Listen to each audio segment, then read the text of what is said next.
첫날, 여러분은 어떤 하루 보내셨습니까? 온라인 개강을 맞은 대학생들도 계실 테고 부쩍 선선해진 날씨에 옷차림을 바꾼 분들도 계시겠죠. 안녕하세요. 표창원의 뉴스 하이킥, 저는 표창원입니다.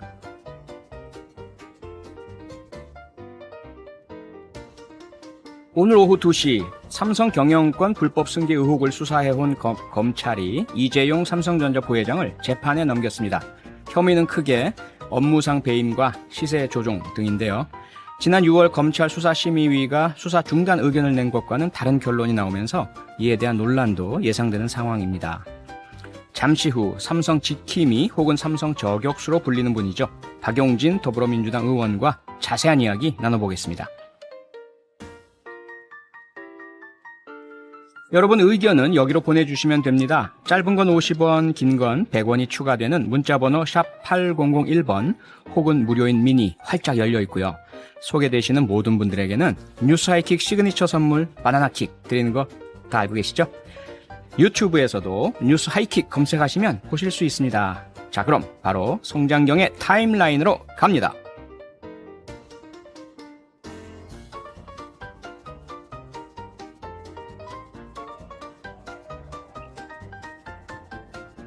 성장경의 시간은 거꾸로 흐른다. 뉴스 타임라인. 뉴스의 시간을 거슬러 올라가는 남자, MBC 보도국의 보배 성장경 기자입니다. 어서 오세요. 안녕하십니까? 네, 사랑제일교회에 대해서 건강보험공단이 구상권을 청구한다고 하던데요. 네. 말하자면 확진된 교인들 치료비 받아내겠다 이거 아닙니까? 맞습니다. 총액이 55억 원 정도 청구될 거라고 하던데 이거 산출 어떻게 된 거죠?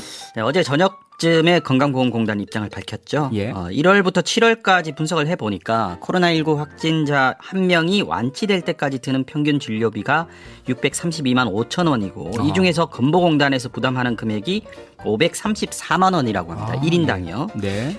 성북구 사랑제일교회 관련해서 오늘 27명 추가돼서 1,083명이 됐습니다. 확진자가 예. 1,000명이 넘었지 않습니까? 그랬네요. 환자 수 1,000명 곱하기 평균 진료비 하면 65억 원 정도가 나오고요. 네. 건보공단이 부담하는 돈을 계산하면 55억 원입니다. 아하.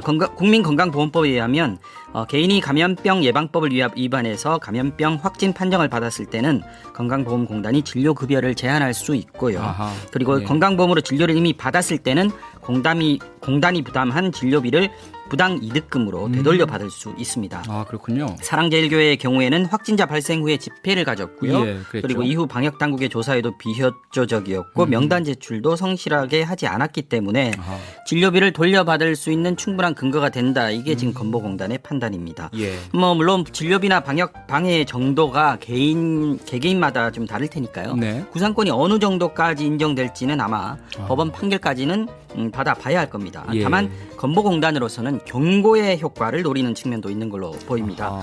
지금 두드러지게 방역에 협조하지 않고 있는 집단이 바로 성북구 사랑제일교회다 보니까 네. 구상 금액을 받아내는 선례를 남긴다면은 앞으로 발생할 수도 있는 또 집단 검사 거부라든지 역학조사 거부 그리고 방역 방해 사례 이거를 미연에 방지하는 그런 효과를 거둘 수 있을 겁니다. 건보공단은 따라서 사랑제일교회뿐만 아니라 마찬가지로 방역 지침을 어기거나 방역을 방해한 경우에는 건강보험 급여를 제한하거나 사후에 구상권을 청구하는 걸 적극적으로 검토하겠다 이렇게 밝혔습니다. 네, 같은 취지겠지만 경기도도 네. 사랑제일교회에 구상권 청구한다고 했었고 그렇죠. 또 오늘 보니까 서울시도 나섰네요. 네. 지자체가 청구하는 건 그러면 이 건강보험공단과는 좀 다르겠네요. 그렇죠. 진료비 진료비는 건강보험공단에서 청구하면 되는 거고요. 네.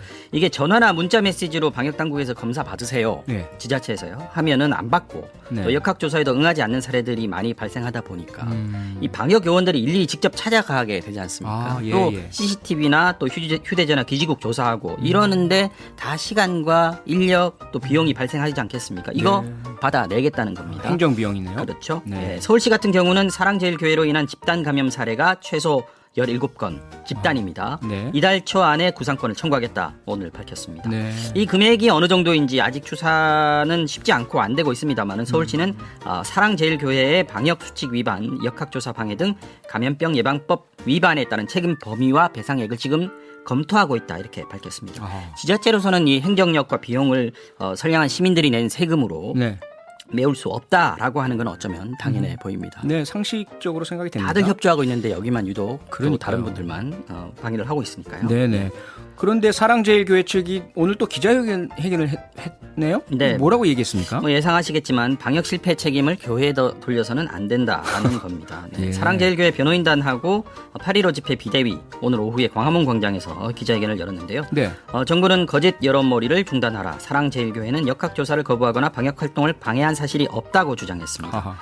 회견문을 낭독한 강현재 변호사는 정부가 대국민 사기극을 벌이고 있다면서 정부 반대 세력만 진압한 후에 마치 더 이상 확산이 안 된 것으로 거짓 결론을 내고 방역이 잘 끝났다면서 국민을 기만할 것이라고 말했습니다. 물론 여전히 적반하장 음모론에 기반한 주장들을 쏟아내고 있는 겁니다. 그러게요. 예, 누구 말이 설득력이 있는지 합리적인지 상식에 부합하는지 아마 청취자 여러분께서 다 잘 판단하실 거라 믿습니다. 그렇겠죠? 오늘 신규 확진자 조금 줄었죠? 네, 좀 줄었습니다. 아, 오늘 네. 새벽 0시 기준으로 235명의 확진자가 늘었고요. 네. 이 중에서 국내 발생은 222명입니다. 하지만 첫 환자가 발생한 이후 7달 만에 누적 환자가 오늘로써 2만 명을 넘어섰습니다. 2만 명 넘었네요. 네, 또 신규 발생 숫자는 줄었습니다만은 위중하거나 중증인 환자가 하루 만에 25명이 늘었어요. 제일 걱정이네요. 중증 환자가 이로써 104명, 예. 100명을 처음으로 넘어섰습니다. 이번 2차 확산에서 가장 두드러지는 현상이 뭐냐라고 하면 단연 꼽는 게 고령자 비중이 높다는 그렇죠. 거거든요. 예. 중증 환자 병상이 수도권에는 9개, 전국 다 합쳐봤자 43개밖에 남지 않았습니다. 빠듯한 상황이기 때문에 이게 바로 높은 치명률로 이어질 수 있는 거 아니겠습니까? 그러게요. 방역 당국이 예. 긴장감을 높이고 있습니다. 방역 당국은 위중, 중증 환자가 지난주 대비해서만 해도 2배 넘게 증가했다면서 네. 전공의들의 진료 거부로 중환자 병상을 운영하는 인력 확보에도 어려움이 크다 이렇게 밝혔습니다. 자, 오늘 주목할 만한 집단 감염 사례 잠깐 소개해드리면요. 네. 대전에서 처음으로 교회 집단 감염이 발생했습니다. 대전에선 처음입니다. 예. 순복음 대전 우리 교회인데요. 지난달 15일에 이 교회의 목사 부부가 인천에서 열린 한 기도회에 참석을 했었는데 네. 이때 집단 감염이 발생한 평택의 한 교회 확진자하고 접촉을 했고요. 아. 대전으로 내려와서 다음 날 바로 예배를 진행했습니다. 이 목사는 17일부터 근육통과 오한 증상이 나타났고 21일하고 22일에 연달아서 교인 2명이 확진이 됐습니다. 하지만 역학조사 때는 이분들은 교회 안 간 지 오래됐다 아이고. 이렇게 얘기했습니다. 그러니까 아이고. 속인 거죠. 네. 그래서 1차로 이 교회에 대해서 검사가 늦어진 거고요. 목사 부인도 25일 날 확진 판정을 받았는데 네. 주소지가 인천 계양교여서 인천에서 확진 판정을 받은 거예요. 아. 그러니까 대전시에는 통보가 안 된 겁니다. 예. 결국 엿새 뒤에 이제 겨우 늦게 통보를 받은 대전시가 급하게 어제 전교인 전수검사를 벌였고 어젯밤부터 목사를 포함해서 9명이 무더기 확진 판정을 받았습니다. 아이고. 지역사회 N차 감염도 이어져서 이 교회발 확진자가 모두 14명이 됐습니다. 네. 그리고 울산에서는 어르신들 뭐 코로나다 해가지고 밖에도 못 나가시고 하니까 네. 집에 모여 계시지 않겠습니까? 예, 그렇죠. 고스톱 치다가 총 7명이 무더기 확진 판정을 그 중에 받았습니다. 확진자가 계셨네요. 네. 오늘 66살 여성하고 남성이 추가 확진을 받았는데요. 예. 이분들이 지난달 27일에 울산 신정동에 있는 한 주택에서 고스톱을 함께 친 사이입니다.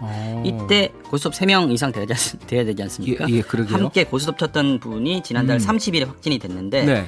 이분이 이 앞서 말씀드린 두 사람 외에 30일 날에는 지난달 25일에는 예. 다른 확진자들하고 고스톱을 치다가 감염이 된 걸로 확인이 됐습니다. 이날 그 25일에 고스톱 친 사람이 모두 5명이었는데 예. 모두 마스크 쓰지 않았다고 하고요. 이 5명 모두 확진 판정을 받았습니다. 그래서 도합 7명이 확진 판정을 받은 겁니다. 이렇게 장소를 옮겨가면서 고스톱을 치시고 그러니까 두 차례 고스톱 쳐서 7명이 확진된 거죠. 그러네요. 네, 이 고스톱이라는 게 뭐 야외에서 평상 깔고 치실 수도 있지만 이 경우에는 이제 방 실내에서 안에서 하시죠. 그렇죠. 네, 마스크도 안 쓰고 치셨기 때문에 아. 이런 일이 일어난 거 아닌가. 또 이분들 또 나이가 또 있지 않습니까? 그러니까요. 또 걱정됩니다. 걱정이네요. 새로운 감염 경로네요. 고스톱이란 게. 네. 전공의들 파업 진료 중단 사태는 계속되고 있다네요. 네. 정부와 의료계 협상 이거 진전이 없는 겁니까? 네, 아직 파업은 계속하고 있습니다만 예. 서로 간의 말은 지금 오가고 있는 중입니다. 정부는 재차 이미 정책 추진 자체는 중단된 상황이다라고 네네. 거듭 강조를 했고요. 네. 정세균 총리도 오늘 기자간담회를 열었는데 대화를 통한 문제 해결을 강조했습니다. 아하. 강경일변도했던 정부의 톤이 지난 주말 거치면서 다소 누그러지는 모습인데요. 예. 정 총리는 10명의 전공의가 현재 고발된 상태지만 정부는 단 한 명의 의료인도 처벌받는 일을 원치 않는다고 말했습니다. 의사 국가고시를 일주일 수년한 것, 이것 역시 정부가 다시 한번 의료계에 손을 내민 것이라면서 네. 정부의 권능이 손상되지 않는 한 유연한 네. 자세로 해결에 최선을 다하겠다고 밝혔습니다. 아하. 또 의료계가 정부의 진정성을 믿고 빨리 현장에 복귀해달라고 다시 한번 촉구했습니다. 네. 다만 시간이 많지 않다. 현 상황이 지속되면 패자만 남게 될 거다라고 경고를 붙이기도 했습니다. 네, 마지막으로 네, 우리 네. 그 대한전공의 협의회 네. 그 기자회견 입장만 좀 한번 소개해 주시죠. 네, 오늘 예. 기자회견을 열었습니다. 네. 정부의 의료정책 철회를 촉구하면서 정부의 공개 토론회를 제안했습니다. 네. 그리고 자신들은 언제든지 응하겠다라고 밝혔는데요. 이 공개 토론은 정부 역시 적극 수용할 의사가 있다라고 밝힌 바가 있거든요. 아하, 그래서 그랬죠. 실무적인 절차만 거치면 곧 열릴 수 있을 것 같고요. 네. 뭐 그 전에 현장 복귀가 이루어지면 좋겠습니다만 아하. 공개 토론회에서 좀 접점을 찾을 수 있으면 그래서 이 사태가 빨리 좀 해결됐으면 좋겠습니다. 그러게요. 일단 국민과 건강 또 뭐 의료의 본질 이것만 먼저 생각하셔가지고 좀 빨리 정부도 좀 대화를 통해서 협의를 통해서 해결을 좀 해주셨으면 좋겠습니다. 네. 네, 지금 문자들이 많이 들어오는데요. 6454님 역시 가슴이 뻥 뚫리는 뉴스 짱입니다. 저녁 밥상과 함께 듣는 방송입니다. 쭉 번창하세요. 이렇게 주셨고요. 고맙습니다. 2567님 성장경 기자님 사랑제일교회 구상권 청구 소식 화끈한 소식 고맙습니다. 뭐 성장경 기자가 구상권 청구한 건 아니잖아요. 사실은 안타까운 소식이죠. 이런 일이 벌어지면 안 예. 되는 거거든요. 네, 그렇긴 하지만 이 국민들의 분노가 그렇다는 거 네. 상황이 좀 그렇습니다. 네. 네, MBC 보도국의 성장경 기자였습니다. 내일 또 와주십시오. 네, 고맙습니다. 네, 고맙습니다. 여러분께서는 지금 퇴근길 넘버원 프로그램 표창원의 뉴스 하이킥을 듣고 계십니다. 검찰이 오늘 삼성전자 이재용 부회장을 불구속 기소했습니다. 1년 9개월을 이어온 삼성 경영권 불법 승계 의혹 수사를 마무리한 건데요. 검찰의 이 결정, 이분은 어떻게 보고 있을지 궁금하네요. 그동안 삼성 저격수라고 불려왔지만 이제는 삼성 지킴이라고 불러달라는 분입니다. 더불어민주당 박용진 의원 나와 계시죠? 예, 안녕하세요. 박용진입니다. 네, 안녕하세요. 삼성 저격수가 아니라 지킴이로 불러달라. 이거 어떤 의미로 해석해야 될까요? 예. 저도 사실은 기업 잘 되고 경제 활성화되라고 이렇게 하는 건데 아하, 네. 마치 무슨 반기업주의자이냐 이렇게들 말씀들 하시고 그래서 네네. 저는 사실은 삼성이라고 하는 기업을 저격한 적은 없고요. 네, 그랬죠. 재벌 총수가 불법 네. 행위를 한 것에 대해서는 그건 뭐 공정경제에 위반되고요. 또 네. 이분들이 그 불법을 저지르고 또 법을 피해가려고 또 하셔서 아하. 법 앞에 만인은 평등할 수 있도록 여러 가지 제가 양보하지 않고 지금까지 계속 문제 제기를 하고 해왔거든요. 네. 비판도 해오고요. 음흠. 그게 다 기업 잘 되라고 하는 겁니다. 라고 그렇죠. 하는 의미에서 아하. 삼성을 오히려 지키는 입장이다. 이런 말씀 드립니다. 네, 보다 건강하고 투명하고 윤리 경영, 정도 경영하는 국민 기업으로 만들겠다. 이렇게 이해하면 되겠죠? 그렇습니다. 네. 재벌 총수의 부당한 기업 지배를 막아내는 것이 우리 네. 기업의 이익을 보장하고 성장을 보장하는 일이라고 생각합니다. 네, 삼성 지킴이로서 누구보다 오늘 검찰 발표 관심 있게 보셨을 것 같은데요. 오늘 검찰 네. 결정 어떻게 보셨습니까? 만시지탄이죠. 말씀하신 아하, 것처럼 네. 이게 1년 9개월이라고 하는 수사기관이 있었죠. 근데 네. 한 2달 정도를 또 기소를 할 건지 말 건지를 엄청 망설이면서 시간을 계속 보냈거든요. 네, 그랬죠. 그런데 사실은 2015년에 삼성물산하고 제일모직이 합병이 있었는데 네. 그때부터 시장에서는 이거 좀 이상하다 말이 많았고요. 네. 국회에서도 저를 비롯한 많은 의원님들이 음. 이거 좀 문제 있는데 라고 계속해서 관계당국이 질의도 하고 검찰에 수사 촉구를 했었던 일이에요. 그렇죠. 예. 그런데 이 문제를 이제서야 좀 바로잡을 수 있도록 된 거. 이제 겨우 기소가 됐다고 하는 것 자체는 너무 이제 만시지탄. 그럼에도 불구하고 네. 법 앞에 만인이 평등하다. 음흠. 불법행위는 더 이상 용납될 수 없다라고 하는 점을 보여준 거라고 하는 측면에서 보면 네. 천만다행입니다. 아하. 그런데 몇몇 보도에서는요, 그동안 아마 검찰이 기소 유예할 것 같다. 마치 내부 소식통을 확인한 것처럼 이런 보도들이 나왔었지 않습니까? 이거- 가슴 철렁했어요 그때는. 그건 어떻게 보세요? 이게 뭐 오보로 보십니까? 아니면 어떤 의도가 있다고 보십니까? 의도가 있었다고 저는 봤습니다. 그러니까 아하. 검찰 내부에서도 예. 삼성 뭐 아시잖아요. 뭐 계속해서 그 삼성 측으로부터 삼성이 가장 관리하고 싶었던 데는 그 이제 금융 당국, 네. 경제 당국이고요. 네. 그리고 이제 국세청이라든지 이런 데고, 그다음에 검찰도 사실은 뭐 관리 대상이었다고 하는 게 김용철 변호사의 네. 저서를 통해서도 확인이 되고, 뭐 떡값, 그랬는데. 장학생 이런 표현도 아유, 있고 그랬었죠. 그럼요. 법조계. 예. 떡값 검찰이라고 하는 말이 얼마나 부끄러운 일입니까? 네. 그래서 아마 이게 기소를 막으려고 하는 흐름들도 있었을 거예요, 내부에서. 그런데 그러면서 흘러나왔던 얘기인 것 같습니다. 근데 이게 오보로 끝나서 천만다행이라고 말씀드리는 거예요. 네. 그다음에 이제 검찰이 적용한 혐의 이재용 부회장에게 기소하면서 적용 혐의가 시세 조종, 업무상 배임 이게 가장 중요한 혐의 아니겠습니까? 예, 이게 조금 이제 뭐 아시는 분은 다 아시겠지만 일반 청취자께서는 이게 무슨 말이야 하실 수도 있거든요. 조금 네. 쉽게 좀 풀어주실 수 있으실까요? 일단 시세 조정이라고 하는 말은 네. 그 주가 조작을 의미를 하는 건데요. 네.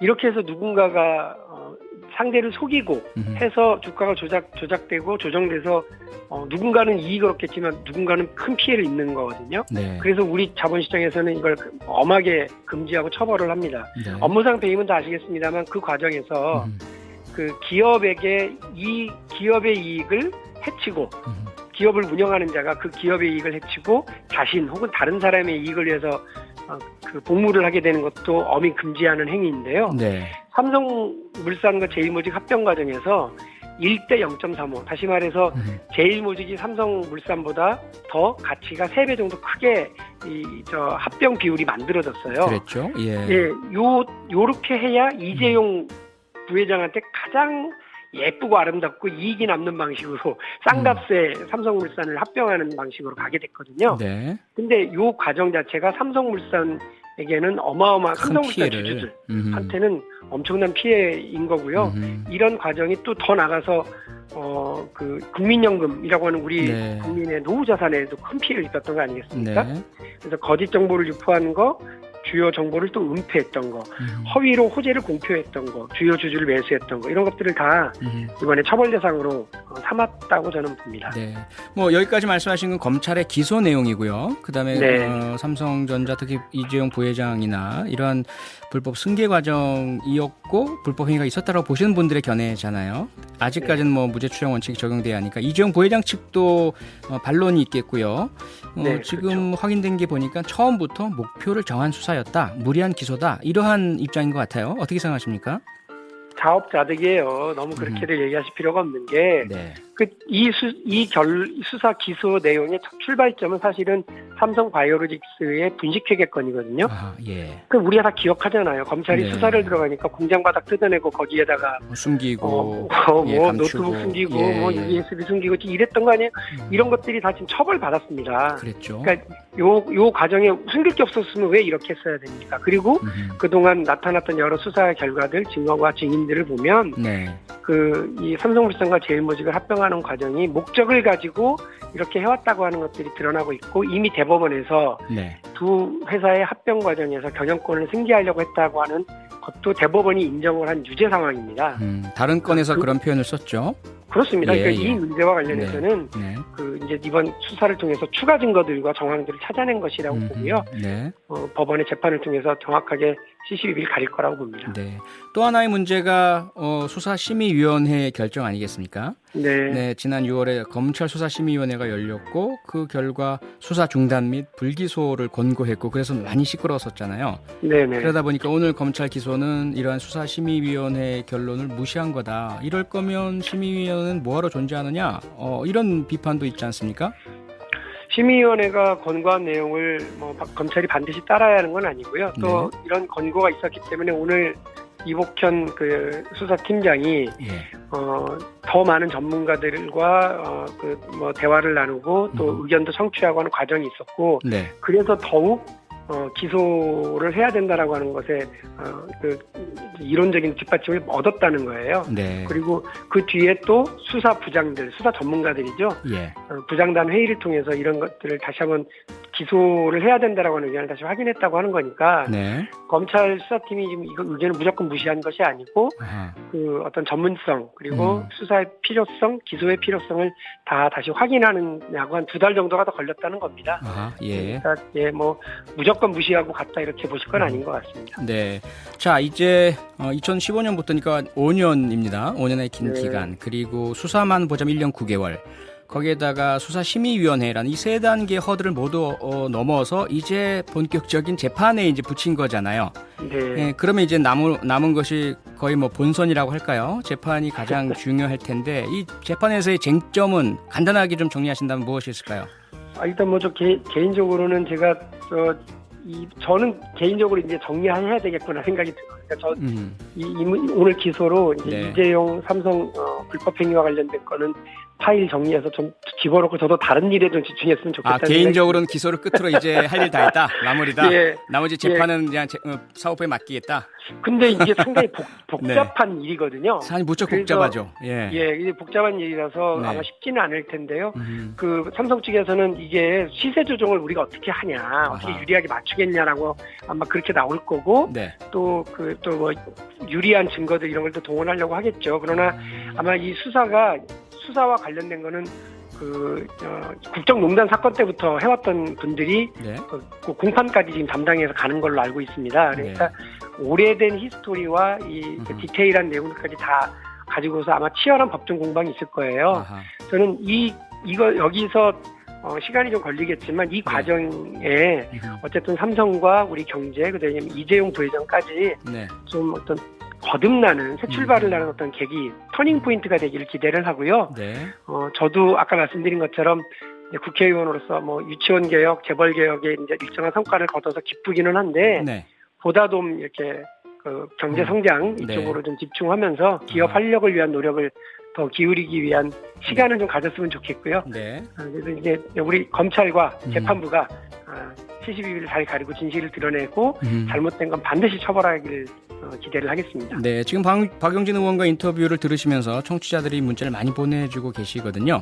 네. 그중에 이제 5930님, 이 재판 얼마나 걸릴까요? 너무 오래 끌게 되지 않을까 싶습니다라는 걱정을 주셨어요. 네. 그동안 이제 강자들, 재벌, 네. 권력자들 총력을 다해서 여러 증인 신청하고 또 증거 제출하고 또 뭐 재판길에 대한 여러 예. 그렇죠 시간이 많이 걸리면서 진이 다 빠지는 이렇진 않았으면 좋겠는데요, 그렇죠?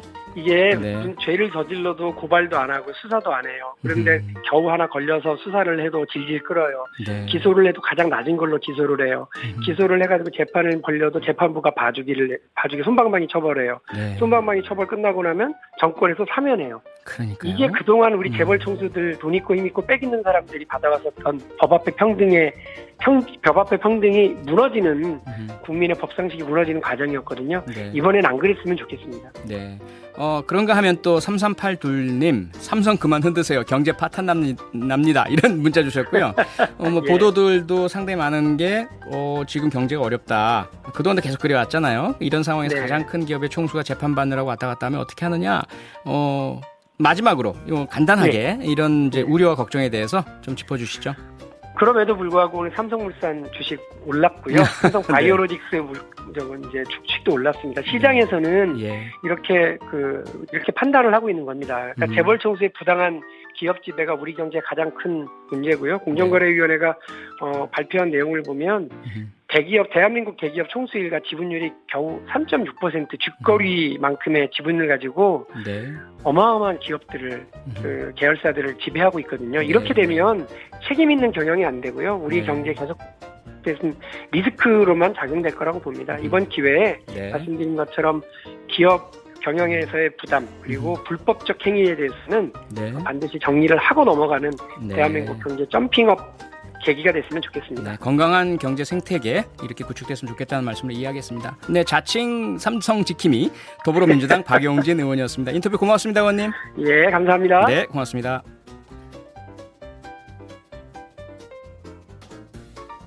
경제를 바라보는 다양한 시선, 여기서 받아보세요. 구독, 경제. 다양한 경제 이슈를 쉽게 풀어서 배달해드리는 구독 경제 일주일에 2번 화요일과 목요일에 찾아뵙고 있죠. 오늘은 2주 만에 모셨습니다. 최이배 전 국회의원. 안녕하세요. 안녕하세요. 최이배입니다. 네. 의원님은 자타공인 모두가 잘 아는 감금 상태에서 잘 지내시는 분이잖아요. 예. 지금 사회적 거리두기 2.5단계 네. 당연히 잘 지키고 계시겠죠? 네, 집에서 아주 집콕하고 있고요. 예, 뭐 주말부터 해서 어제까지 네. 거의 뭐 집 밖을 나가지 않고 있다가 아, 예. 오늘 오랜만에 방송 때문에 나왔습니다. 아, 예. 예. 그러시구나. 예. 네, 지금 사회적 거리두기 강화되면서 반대쪽으로 이제 경제에 대한 걱정 너무 크잖아요. 맞습니다. 예. 그래서 지금 뭐 자영업자들, 특히 네. 근로자들, 또 기업, 문화예술계 계신 분들 이런 분들 어려움이 너무 큰데요. 예. 어떻게 보세요? 지금 경제적으로 상당히 좀 위험하고 심각한 상황 아닙니까? 맞습니다. 특히나 이제 지금 자영업자분들은 아예 영업 제한을 지금 네. 하게 돼서 뭐 9시 이후로는 뭐 배달만 하는 경우가 지금 예. 이제 그렇게 제한을 해놔서 굉장히 자영업 하시는 분들이 어렵고 근데 결국 이제 이렇게 되면은 소비가 위축되는 것이고 그러면 네. 경제 전체적으로 돈이 안 돌아가는 상황이 되기 때문에 굉장히 이제 경제 전망에 대해서 지금 오늘 또 그 안 좋다라는 비관적인 얘기들이 많이 나왔습니다. 그래서 예. 다른 외국에 비해서 솔직히 우리나라는 방역도 굉장히 잘했고 그래서 네. 경제 전망치에 대한 그 마이너스 성장률에 대한 것이 지금 2분기까지 봤을 때 저희는 한 뭐 마이너스 한 1%, 2% 이렇게 이제 얘기가 나왔는데 그랬죠. 뭐 미국이나 유럽 같은 경우는 뭐 마이너스 30%, 예. 뭐 마이너스 12.3% 10%, 뭐 이런 그러더라고요. 것들이 예. 정말 어마어마한 숫자가 너무나 당연시되게끔 나올 정도인데 아무튼 우리나라도 지금 상황에서는 이제 코로나가 다시 재확산되는 국면에서 네. 지금 2.5단계라고 이제 표현을 하던데요. 네. 이렇게 되면은 우리나라 내수에도 영향을 많이 줄 것이다. 부정적인 영향을 줄 것이다라고 했고 네. 그래서 지금 오늘 한국은행에서 최근에 이제 발표를 했는데 네. 뭐 비관적으로 봤을 때 마이너스 2%대를 얘기했는데 예. 지금 이런 상황이 조금 더 연장되면 마이너스 3%까지는 갈 것이다. 아하. 라는 생각을 하고 예측을 하고 있고요. 네. 그런 면에서는 뭔가 이제 경제를 또 활성화시키는 음. 그런 조치들이 필요한 상황이고 뭐 네. 그것 때문에 이제 재난지원금 얘기가 아하. 2차 지급을 해야 된다라는 논의가 진행되는 것 같습니다. 네네. 바로 이제 그 부분인데요. 오늘 이제 모시고 여쭙고 싶었던 것이 예.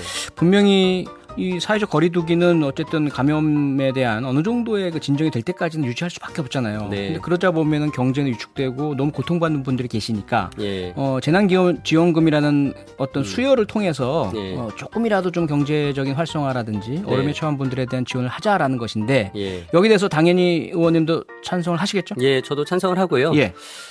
지금 재난지원금에 대한 논의가 지금 말씀하신 이제 방역과 경제 두 마리 토끼를 동시에 잡을 수는 없기 때문에 네. 일단 가장 중요한 건 이제 방역에 집중을 하고 그래서 네. 지금 2.5단계 사회적 거리두기를 하고 있는 상황이지만 이거를 또 어느 순간 저희가 극복하게 되면 결국은 또 내수 활성화를 위해서 경제 활성화 정책이 필요한 것이고 네. 그런 차원에서 2차 재난지원금 지급을 논의하고 있는 것인데 네. 제가 이제 그 지난 총선 전에 뭐 2월 말부터 거의 이제 1차 재난지원금 주냐 안 주냐 뭐 주면은 얼마를 그러니까 대상을 네. 얼마로 확정을 해야 되냐 뭐 이런 논의가 있다가 총선 때문에 네. 당시 이제 100% 그랬죠. 모든 국민들에게 지급하는 것으로 됐지 않았습니까? 그랬습니다. 네. 그 당시에만 해도 저는 이제 그때 우리나라 경제 상황과 또 코로나가 막 시작되는 타이밍이었기 때문에 저는 좀 선별해서 주자 아하. 그리고 어려운 분들 위주로 좀 많이 주자라는 복지 차원에서 이제 좀 개념을 봤는데 네. 지금 상황은 그런 복지 차원이 아니라 전체적인 경제 활성화를 위해서 뭔가 내수 진작을 위해서 돈을 더 풀어야 된다라는 생각이 들고 그런 면에서는 선별 지급보다는 모두에게 지급하는 방식이 더 바람직하지 않겠냐라고 생각을 합니다. 근데 네. 지금 정치권과 정부에서는 선별 지급에 대한 것으로 지금 얘기가 흘러가고 있어서 예. 저는 좀 더 정부가 적극적인 재정 확장 정책을 통해서 국민들의 이런 재난을 극복하는데 더 열심히 돈을 더 써야 되는 거 아니냐라는 생각을 갖고 있습니다. 아하. 바로 그 부분인데요. 1차 재난지원금 지급 당시에는 우선은 뭐 여러 논의가 있었지만 국민 전체에게 예.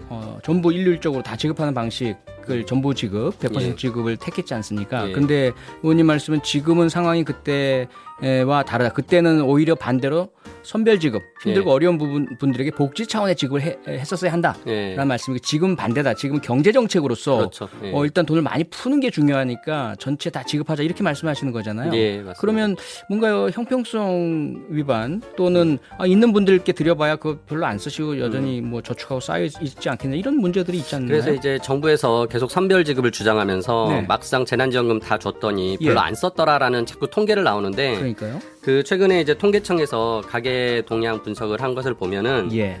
그 우리가 이제 이렇게 정부로부터 받는 소득을 이전 소득이라고 하거든요. 예. 지원받는 거. 네. 근데 이 지원받는 이전 소득을 빼면은 저희가 한 20만 원 정도 가계 소득이 지난 분기에 전년 동기 대비해서 줄었어요. 어허. 전년 2분기 대비 올해 2분기는 20만 원씩 줄었고 근데 소비가 얼마나 늘었느냐 봤더니 한 8만 원 정도 늘어났어요. 예. 그러니까 소득이 줄었는데 소비가 늘어났다. 그래서 그게 총 28만 원 정도 됩니다. 그러니까 저는 그게 재난지원금을 받은 것을 국민들이 그만큼 부족한 소득을 메꿔서 지출을 했다라고 생각을 하고요. 네. 그래서 이 재난지원금을 그럼 얼마나 가구당 혜택이 있었을까라고 네. 해서 이제 그거는 1분기 대비 1분기 재난지원금 안 줬을 때랑 비교를 해보면 네. 한 29만 원 정도 가게마다 소득이 늘어났고 아까 말씀드린 한 28만 원 정도 더 썼습니다. 네. 그러니까 제가 보기에는 재난지원금을 받은 걸 어허. 거의 다 쓴 것 같아요. 네. 그리고 이제 이게 또 국회 예산정책처에서도 그 분석을 한 게 나오는데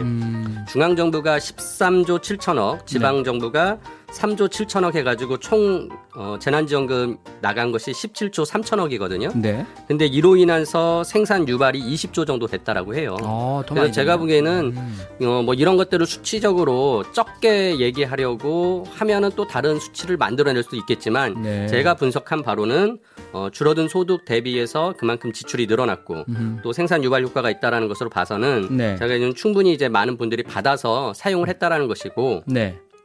이게 비단 이제 뭐 저소득층 돈이 없는 분들에게 더 많이 주면 더 많이 쓸 것이다라는 거 당연히 맞는 말씀이긴 하지만 네.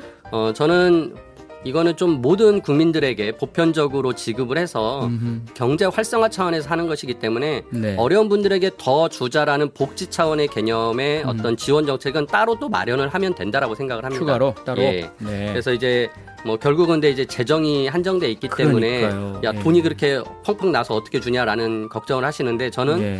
그런 면에서는 100% 지급을 하되 국민들 모두에게 지급을 하되 네. 고소득층에게는 내년에 세금으로 일정 부분 회수를 할 수 있다. 돌려받자. 예. 어허. 그게 어렵지 않은 게 우리가 예. 이제 그 근로소득자 같은 경우는 내년에 연말 정산을 할 때 다 네. 이제 세금을 다시 그 계산을 해서 내는데 그때 네. 이 재난지원금 받은 것을 내 소득에 포함을 시키는 거죠. 아. 예. 국가에서 준 그 지원금이지만 소득에 네. 포함을 하면 예를 들어서 진짜 고소득층인 최고 세율을 적용받는 분이 42%의 세율을 적용받거든요. 예. 그러면 그분은 이 소득에 대해서 42%만큼을 국가에 돌려주는 게 됩니다. 네. 반대로 최저세율을 적용받는 6%의 경우는 네. 6%만 돌려주고 아하. 아예 면세점 이하인 분들이 한 40% 돼요. 근로소득자 중에서도. 네. 그런 분들은 뭐 거의 세금으로 다시 낼 게 없기 때문에 돌려주지 않는 거고. 그래서 이게 지급할 때는 100% 지급하지만 예. 세금으로 소득으로 포함시켜서 세금으로 회수하게 되면 어허. 결국 선별의 효과가 있고 어느 정도 재정도 보충되는 효과가 있다. 네. 라는 생각이 들어서 뭐 이 부분에 대해서 계속 제안을 하고 있습니다. 그래서 네.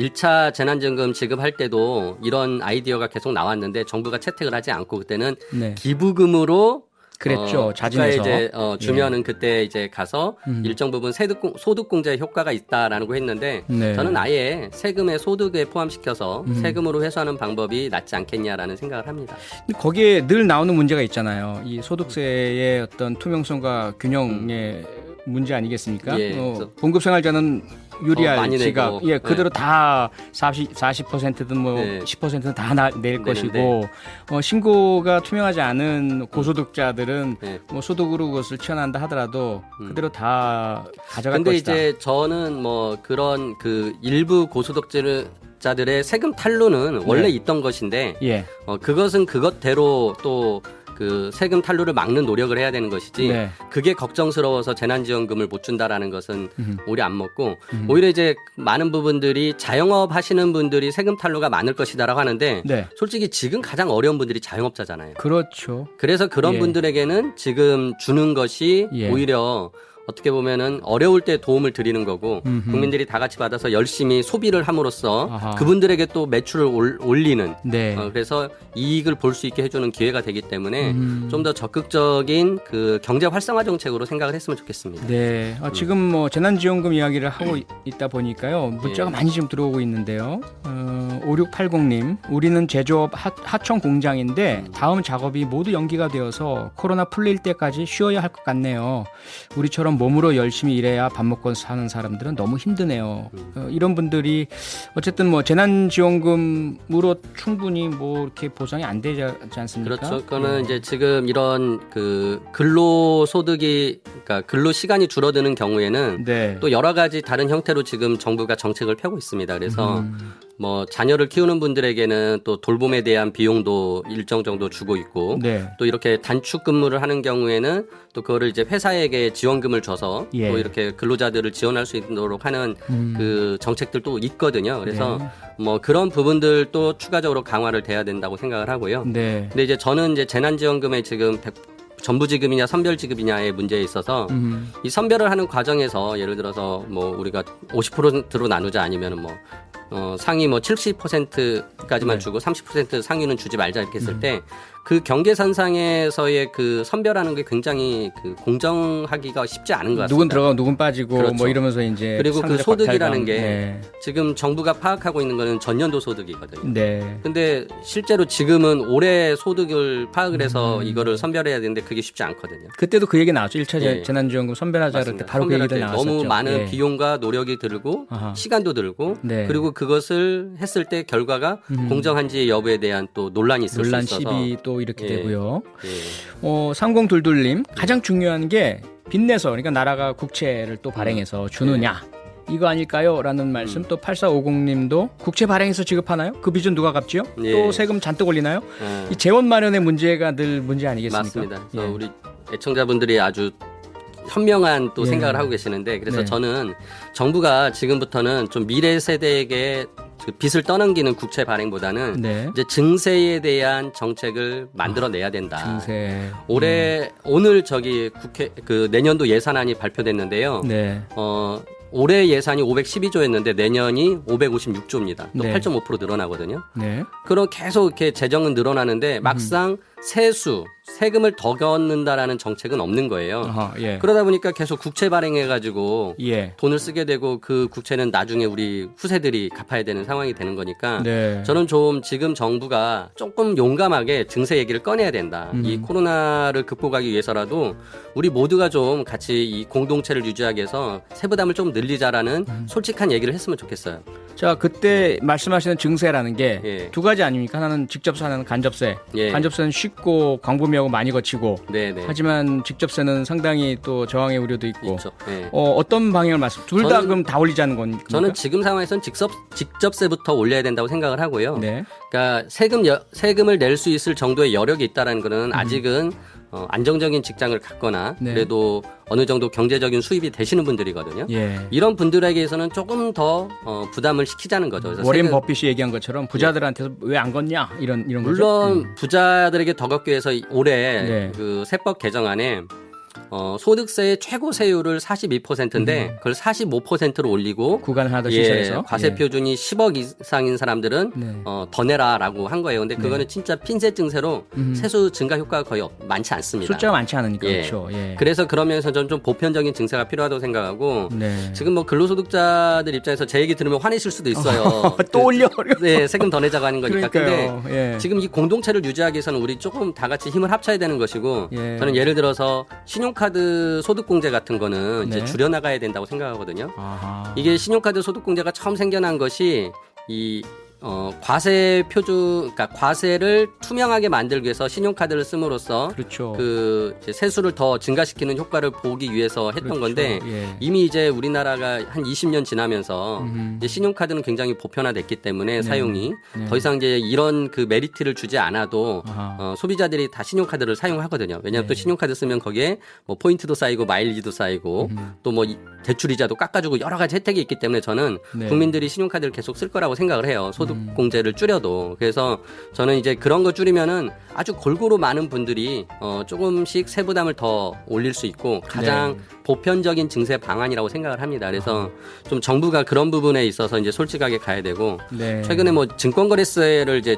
그 축소하겠다고 하는데 저는 오히려 지금 같은 그 시기에 네. 그 약간 포퓰리즘 정책이라고 봐요. 아하. 그러니까 개미 투자자들의 인기를 얻기 위해서 예. 그 증권거래세를 축소하겠다고 하는데 저는 증권거래세야말로 솔직히 증권거래세 때문에 거래를 이렇게 주저하는 분이 없거든요. 굉장히 작습니다. 근데 네. 그게 모으고 모아서는 몇 조가 돼요. 네. 근데 저는 이번에 축소 방안을 보면서 한 3조 정도 줄어들 것 같은 예상이 드는데 지금 같은 시기에 그런 감세 방안은 바람직하지 않고 네.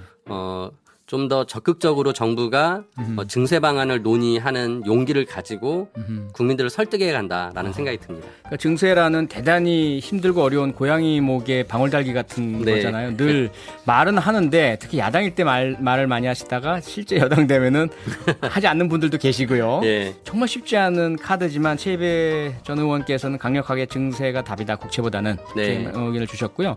오늘따라 지금 최이배 의원님을 극찬하는 문자가 너무 많이 와서 지금 제작진이 그걸 소개하느라고 선별하느라 무척 힘들다 이런 메시지가 저한테 들어왔습니다. 8080님 올드보이 최이배 전 의원님 말씀도 잘하시고 보이스도 좋아요. 팬 됐어요. 아유, 이렇게 주셨고요. 8991 하나님 너무 이해 잘 되고 맞는 말씀만 하시는 분 혹시 책 쓰신 것 있나요? 읽어보고 싶어요. 책 쓰신 거 있잖아요. 예. 네. 지난주 다시 소개해 주시죠. 공정한 경제 생태계 만들기. 공정한 경제 생태계 만들기라는 책을 쓰셨습니다. 예. 벌써 시간이 다 됐습니다. 예. 질문드릴 게 아직 많은데 예. 다음 2주 만에 모시니까 사실 조금 너무 시간이 길어요. 자주 뵀으면 좋겠는데. 예, 뭐 자주 불러주시면 좋죠. 네네. 네. 다다음 주 2주 후에 예. 다시 뵙기로 하고요. 예. 지금까지 최이배 전 의원 함께했습니다. 고맙습니다. 감사합니다. 네.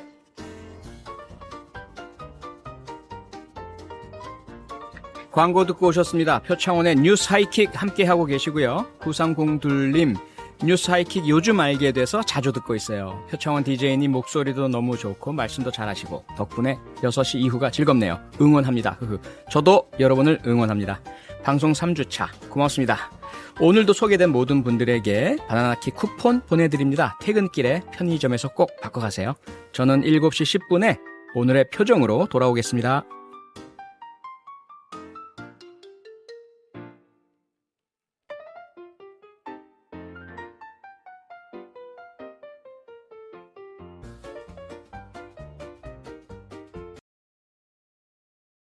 한경고와 함께 나는 그것을 해결할 수 없어야 합니다. 그녀가 나에게 가르쳐준 것은 이것이 보상이다.